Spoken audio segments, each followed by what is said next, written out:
Hello hi friends, welcome to Siri home kitchen. ఈరోజు మన ఇంట్లోనే అదిరిపోయే టేస్టీ చికెన్ బిర్యానీ తయారు చేసుకోబోతున్నాం అనమాట. నేనైతే ముందుగా కేజీ చికెన్ తీసుకొని దాంతో పసుపు ఉప్పు వేసి బాగా ముక్కలకి కలిపేటట్టు కలుపుతున్నాను అనమాట. దాని తర్వాత 2 టేబుల్ స్పూన్స్ ఆఫ్ అల్లం వెల్లుల్లి పేస్ట్ కూడా యాడ్ చేసుకుంటున్నాను. తర్వాత కారం తగ్గట్టు 2 table spoons of chilli powder కూడా యాడ్ చేసుకుంటున్నాను. మీ స్పైస్ ఎక్కువ తినే వాళ్ళు ఎక్కువ చిల్లీ పౌడర్ కూడా యాడ్ చేసుకోవచ్చు. దాని తర్వాత బిర్యానీ మసాలా, గరం మసాలా, ధనియాల పొడి కూడా యాడ్ చేసుకొని ఈ ప్రాసెస్ మొత్తం కుదిరితే ఒక నైట్ ముందు చేసి పెట్టుకొని ఫ్రిడ్జ్లో పెట్టుకొని మార్నింగ్ చేసుకొని, లేదు కుదరలేని వాళ్ళు బిర్యానీ చేసి 2 గంటల ముందు కలిపి ఫ్రిడ్జ్లో చేసుకున్నాను అనమాట.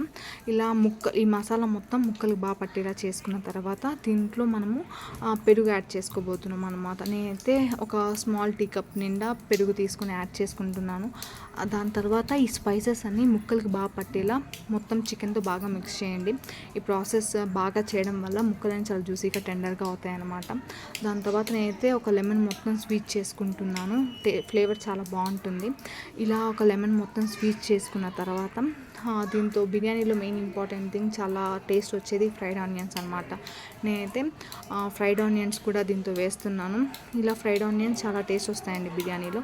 ఇలా ఫ్రైడ్ ఆనియన్స్, దాని తర్వాత కొత్తిమీర, పుదీనా ఇవన్నీ యాడ్ చేసుకుంటున్నాను. ఈ ప్రాసెస్ మొత్తం చేసేసిన తర్వాత 2 అవర్స్ ముందు రీఫ్రెష్ చేస్తున్నాను. దాని తర్వాత రైస్ ప్రిపరేషన్. నేనైతే కేజీ బిర్యానీకి కేజీ రైస్ తీసుకొని దాన్ని బాగా కడిగిన తర్వాత సరిపోయిన వాటర్ వేసేసి హోల్ బిర్యానీ స్పైసెస్ వేసేసి కొత్తిమీర, పుదీనా ఇవన్నీ వేసేసిన తర్వాత ఇప్పుడే మీకు సాల్ట్ కూడా యాడ్ చేసుకొని కొంచెం ఎక్కువే సాల్ట్ యాడ్ చేసుకోండి.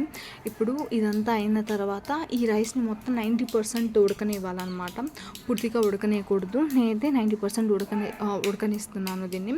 దాని తర్వాత కొంచెం పచ్చిమిర్చి కూడా యాడ్ చేసుకోవచ్చు. తర్వాత మనం ముందుగా మ్యాగ్నేట్ చేసి పెట్టుకున్న చికెన్ని తీసుకొని ఒక 20 మినిట్స్ అంటే 90% ఉడికేలా చూసిన తర్వాత మనం ముందుగా తయారు చేసి పెట్టుకున్న ఫ్లేవర్డ్ రైస్ కూడా లేయర్స్ బై లేయర్స్ యాడ్ చేసుకుంటున్నాను అనమాట.